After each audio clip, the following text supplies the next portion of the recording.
Violence has metastasized into humanity's baseline condition. Yet, international institutions remain paralyzed by vetoes and rivalry, offering hollow declarations while dehumanizations become normalized. Coordinated action, not gesture, is desperately needed.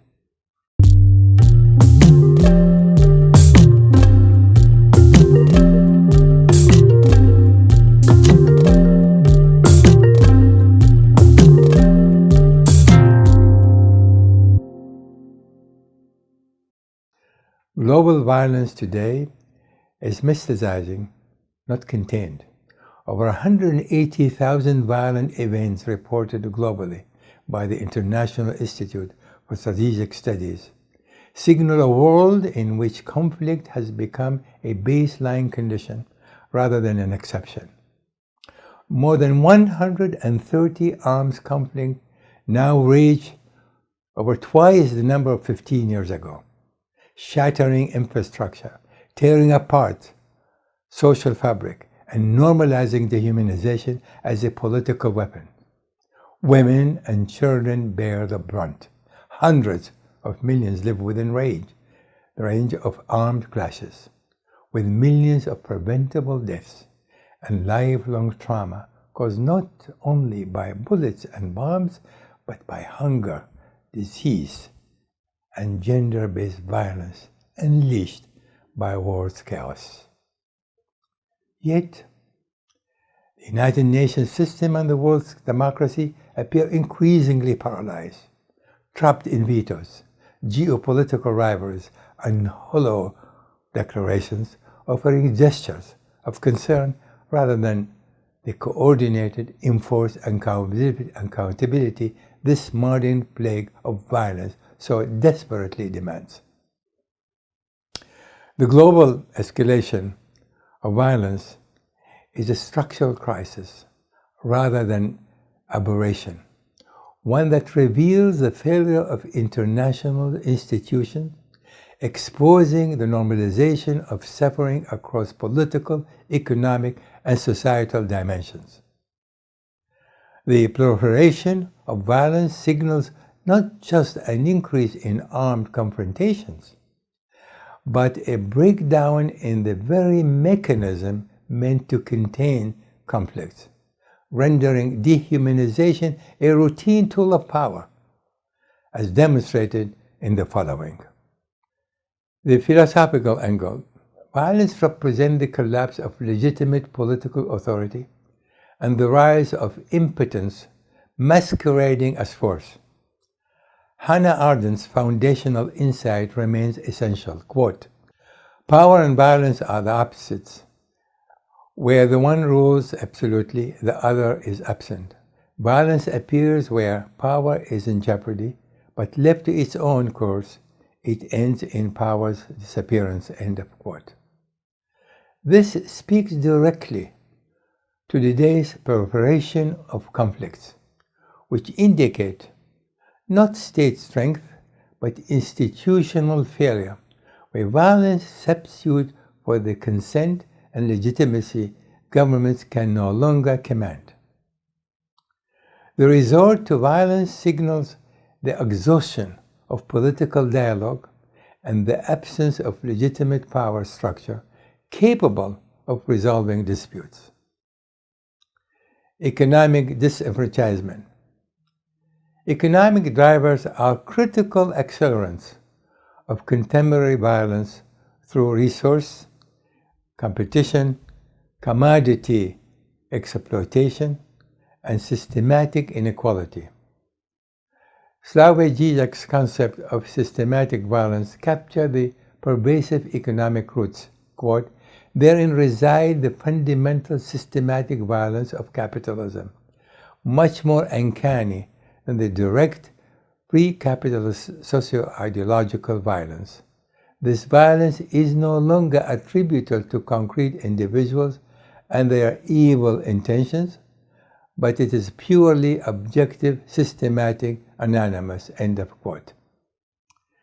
The greed-given exploitation of natural resources, from diamonds in Sierra Leone to oil in Venezuela, and cobalt in other conflict minerals in the Dominican Republic of Congo, finances rebellions and turns conflicts into profitable enterprise. Economic deprivation, geoeconomic confrontation through weaponized tariff and sanctions and commodity price shocks directly shape military capacity and conflict outcomes. The political compulsion of violence. Political violence emerges not merely from divergent interests, but from the deliberate choice to pursue objectives through coercion rather than negotiations. The paralysis of the United Nations Security Council and democratic institutions reflects what Arendt identified as bureaucratic tyranny. Quote, "In a fully developed bureaucracy, there is nobody left with whom one can argue, to whom one can present grievances, on whom the pressure of power can be exerted. Everybody is deprived of political freedom, of the power to act, where we are all equally powerless. We have a tyranny without a tyrant." End of quote. This captures the international community's inability to enforce accountability. Vetoes and geopolitical rivalries create a structural void where violence thrives unchecked. Political fragility and weakening institutions seen in Syria and Myanmar make societies vulnerable to breakdown, radicalization, and violent dissent. Societal fragmentation. Societal conditions create climates where violence becomes normalized through inequality and the erosion of social cohesion. Thomas Hobbes' bleak assessment of unconstrained human nature remains relevant. In the state of nature, quote, "The life of man's solitary, poor, nasty, boorish, and short," while Hobbes described as a pre-political conditions, his insight applies to societies where governance collapses and fear dominates, conditions now afflicting millions living within the range of armed clashes. Societal norms that accept violence as a conflict resolution, combined with economic inequalities and a lack of community participation, create environments where aggression flourishes. This normalizes dehumanization, whereas in Nigeria, Israel, and South Africa, gendered violence, ethnic tension, and historical grievances fuel recurring cycles of brutality. Nationalism, repression, and state complicity. State-level factors amplifying violence include the failure to address ethnic marginalization, resource competition, and the absence of the functional governance.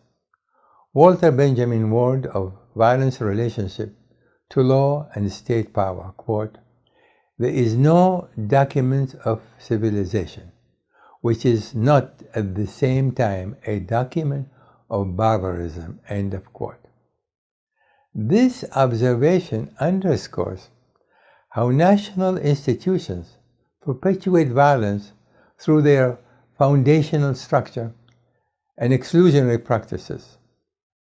Nations repeatedly falling victim to civil and international wars demonstrate government's inability to recognize and address destabilizing issues like political, religious, or ethnic marginalization.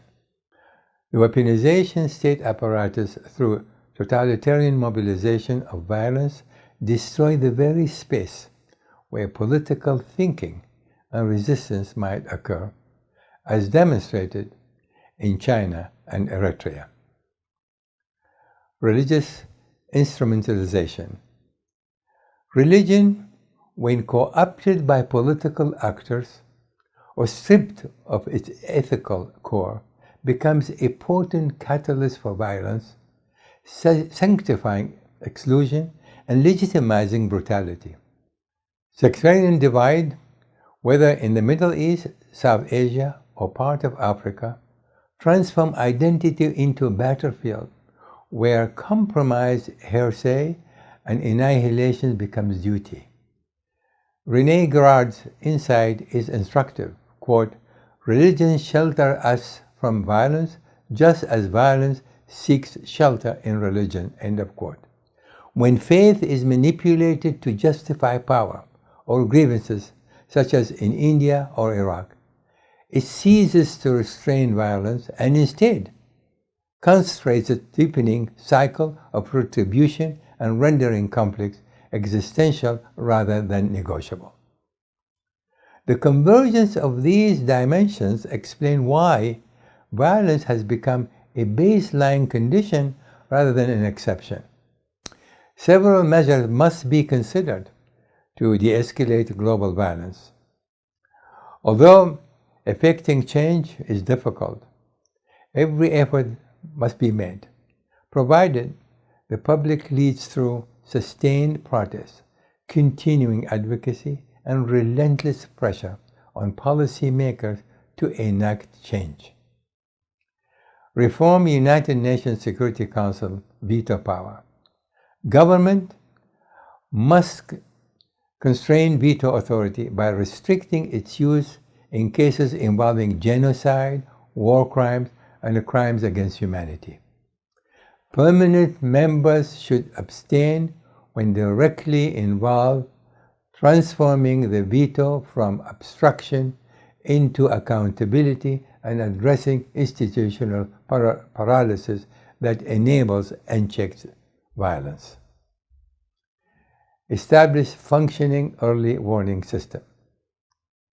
International bodies should implement systems linking detection to preventive actions, closing the warning response gap.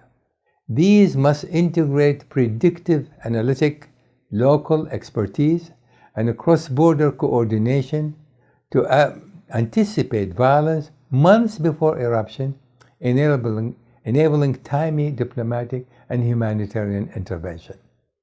Address economic inequality and insecurity. Governments should implement policies that reduce income inequality, including wage increases, tax reform, and financial assistance aimed at addressing violence triggers. Targeted lending, job creation, and redistributive policies alleviate financial strain that fuels conflict and crime, making structural prevention more effective than reactive measures. Strengthen the rule of law and access to justice. Nations must ensure equal access to justice through institutional capacity building, transparent legal system, and support for civil society watchdogs. With 1.5 billion people facing unresolved justice issues, preventive justice can address grievances before they escalate and disrupt cycles of impunity. Prioritize prevention through inclusive dialogue. Public institutions should invest in prevention strategies centered on inclusive dialogue, adaptive macroeconomic policies, and reforms responsive to marginalized groups. Local leadership resilience committees and grassroots conflict resolution empower communities to address tensions before violence escalates. Enforce coordinated international accountability. International bodies must move beyond symbolic gesture to establish enforceable mechanisms, including multilateral sanctions, arms flow restriction, and coordinated humanitarian responses. A comprehensive strategy requires integrating diplomatic, developmental, human rights, and institutional measures across UN agencies, regional organizations, and national governments. Fragmented responses perpetuate violence, systematic coordination disrupted.